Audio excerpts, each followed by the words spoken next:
Comment peindre le nouveau seigneur Griffark sur Rongebête. On va commencer avec le Rongebête justement et une couche de base de Bugman's Glow pour toute la peau. Je vais beaucoup utiliser l'aérographe dans cette vidéo parce que je l'ai fait dans un défi de peinture d'une traite 37 heures pour toute la boîte Scaventide. Vous n'êtes pas obligé de vous en servir, mais c'est quand même pas mal pour certains points.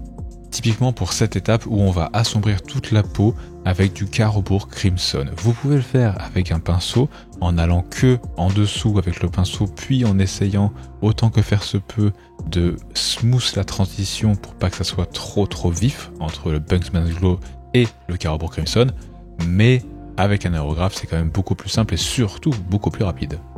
Ensuite, je vais faire un premier éclairci avec du Cadian Flesh Tone en zénithal avec l'aérographe et si jamais vous n'en avez pas, vous pouvez toujours répliquer cet effet avec du brossage à sec.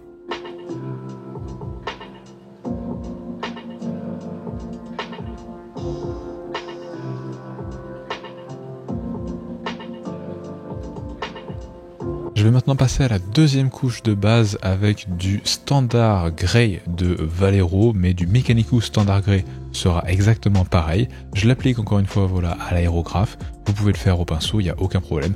Si vous le faites au pinceau, je vous conseille de rester le plus possible sur les poils. Avec l'aérographe, du coup, on a des transitions très fluides, et donc c'est pas grave si on dépasse, ça reste assez cool, mais au pinceau, restez plutôt sur les poils, ça sera un petit peu mieux. Juste après, on va faire le premier éclairci de la peau avec un mélange à 50-50 de Cadian Flesh Tone et de Ivoire de AK47. Si vous n'avez pas de Ivoire de AK47, vous pouvez utiliser la peinture beige clair, la plus claire que vous avez. Sinon, au lieu de faire le mélange, vous pouvez aussi utiliser du Screaming Skull de Game Workshop.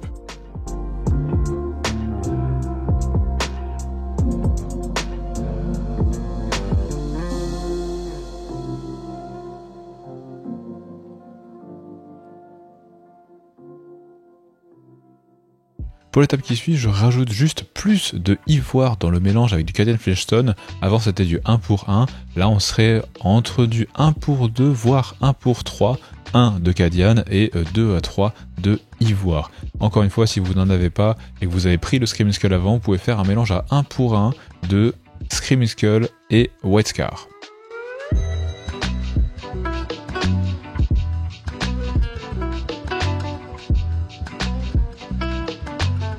Ensuite, on va éclaircir les poils et là j'utilise du Blue Grey Pale de Vallejo, mais vous pouvez utiliser de l'Administratum Grey si vous n'avez pas la peinture Vallejo. Je fais juste des petits traits tranquillou, tout ce que je veux c'est essayer de rehausser la texture de la fourrure.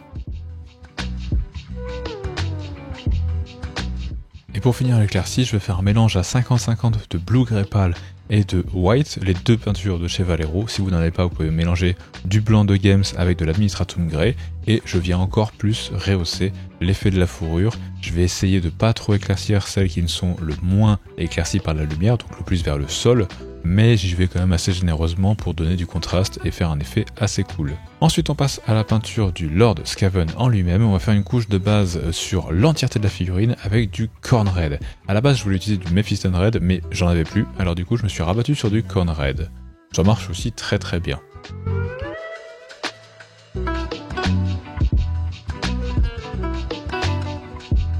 On va ensuite directement l'éclaircir avec de Levilson Scarlet, toujours à l'aérographe, encore une fois pour aller plus vite, vous pouvez faire du brossage à sec si vous n'avez pas d'aérographe.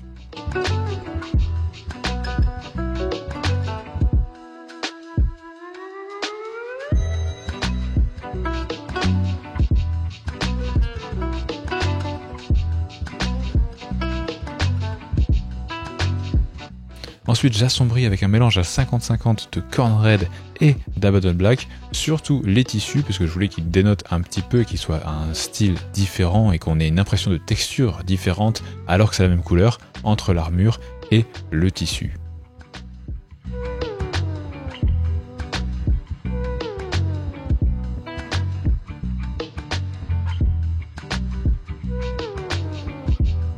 Je vais rééclaircir le tissu avec de Levilson Scarlet juste sur les arêtes pour quand même le rééclaircir un petit peu parce que des fois avec l'aérographe quand on assombrit on y va un peu trop fort.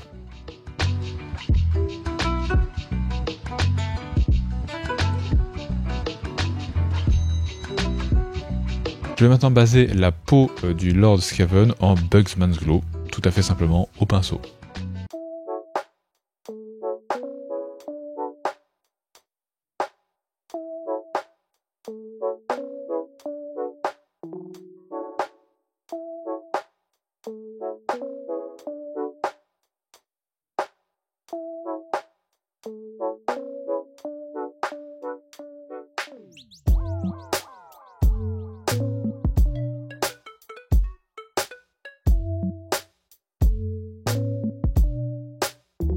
Je vais également baser le très peu de fourrure qu'il a avec encore une fois du neutral grey et vous pouvez utiliser toutes les peintures que je vous ai données avant en substitut.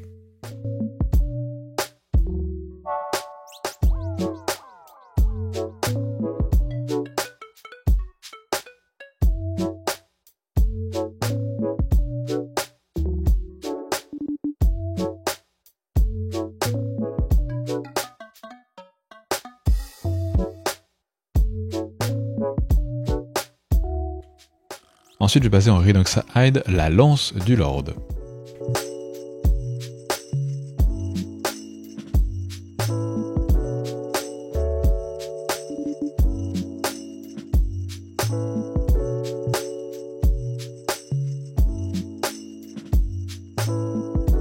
On passe maintenant aux couches de base de métaux avec du Leadbelcher pour tout ce qui est métallique. J'ai fait différents métaux sur mon armée Skaven, mais j'avais pas encore décidé de faire beaucoup de vert de gris quand j'étais au Lord Skaven ou au Rat Ogre. Donc du coup, là on est vraiment que sur du métallique avec de l'usure faite à la main un peu plus tard.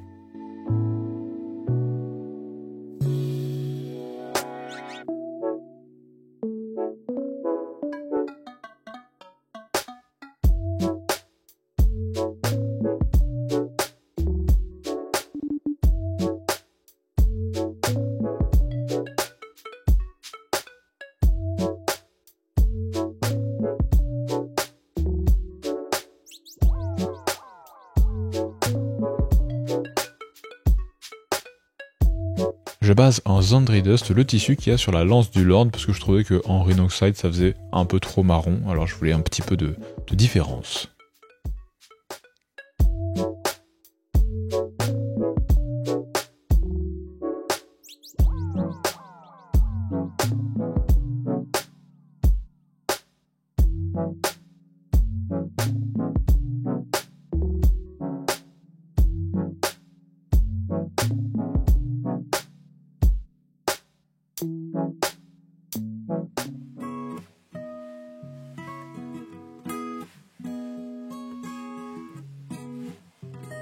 Je commence l'éclaircie de la peau du Skaven, mais là j'y suis allé directement avec un éclairci avec le mélange le plus énervé que j'ai fait tout à l'heure sur le Lord, avec un tout petit peu de Cadian Fleshstone et plein d'Ivory.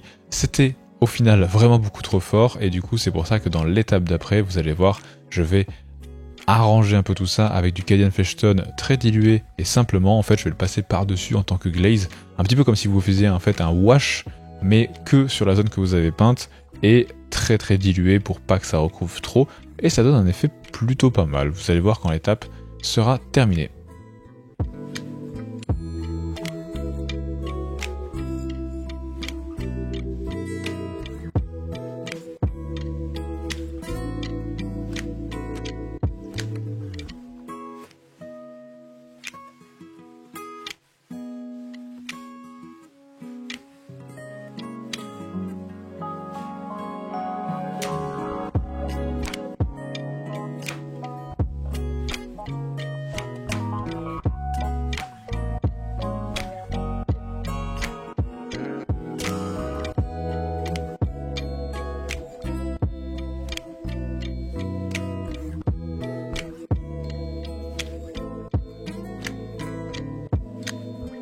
On passe ensuite à la couche de base de la Malpierre en Caliban Green.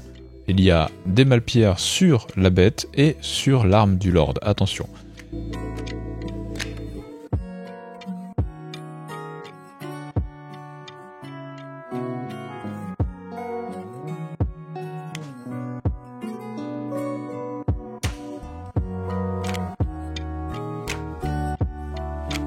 Et juste après, on va éclaircir directement tous les angles de la Malpierre avec du Mood Green pur.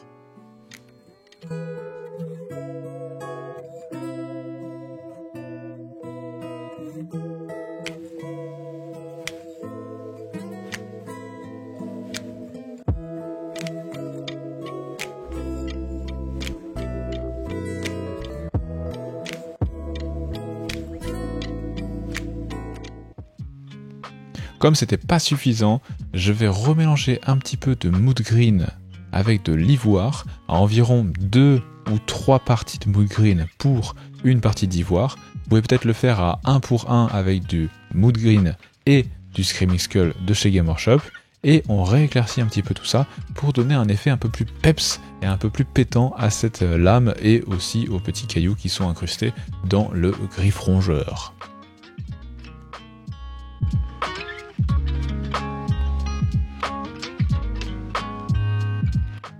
J'ai après répété l'étape une fois de plus en ajoutant encore un peu plus d'ivory au mix pour que ça soit un tout petit peu plus clair et que ça pète encore plus. Vous pouvez le faire exactement pareil avec les peintures que j'ai dit juste avant en augmentant juste un petit peu le taux de Screaming Skull à l'intérieur.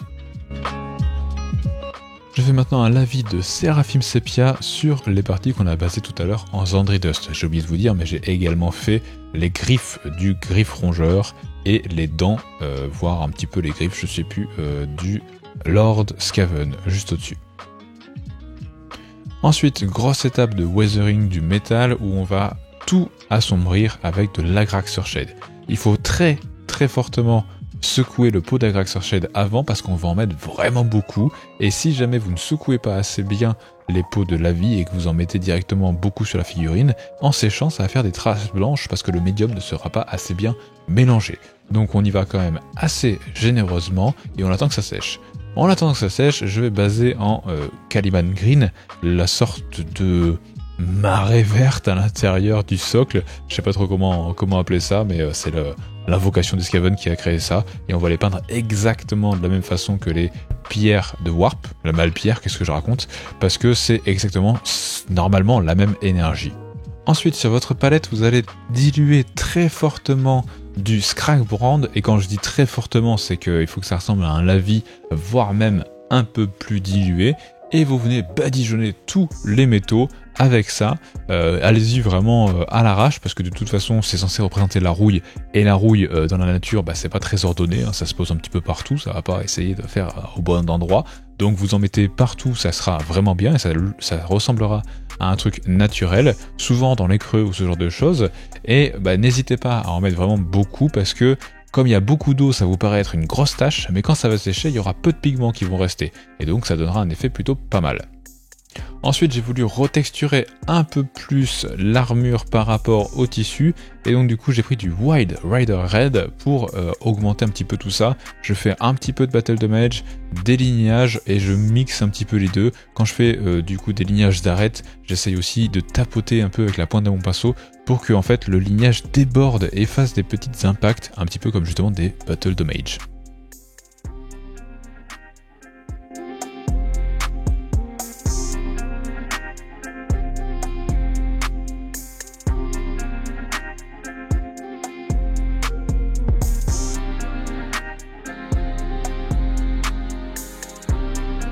Ensuite, je vais juste tout simplement baser en Zandri Dust les crânes qui sont sur le haut de son truc en métal là.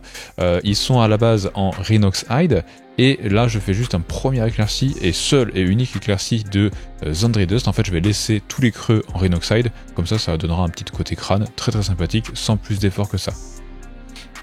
On vient maintenant terminer les métaux avec un éclairci de Stormhost Silver sur tous les endroits que vous voulez sublimer, donc surtout toutes les arêtes, mais aussi quelques petits coups que vous pouvez mettre un petit peu par-ci par-là, en mode weathering justement, parce que si vous avez un métal qui est rouillé et que vous le tapez, il va briller plus fort parce que ça va enlever la rouille. C'est d'ailleurs comme ça qu'on peut enlever la rouille sur des trucs, en les limant. Et donc du coup c'est ça que vous allez essayer de reproduire avec votre pinceau.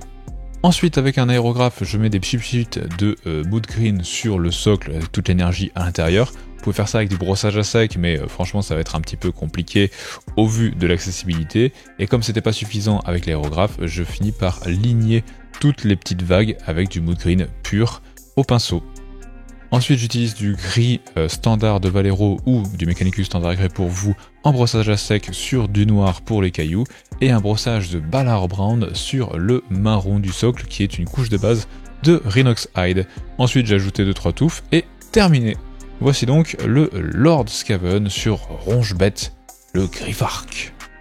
Merci beaucoup d'avoir regardé cette vidéo. C'est une série de vidéos qui va couvrir toutes les unités de la boîte Scaventide que j'ai peint dans un petit défi d'une seule traite. Si jamais vous n'avez pas vu la vidéo, je vous invite fortement à aller la regarder. Et toutes ces vidéos sortiront petit à petit sur ma chaîne aussi vite que faire se peut. Merci beaucoup, pensez à vous abonner et à bientôt. Ciao ciao.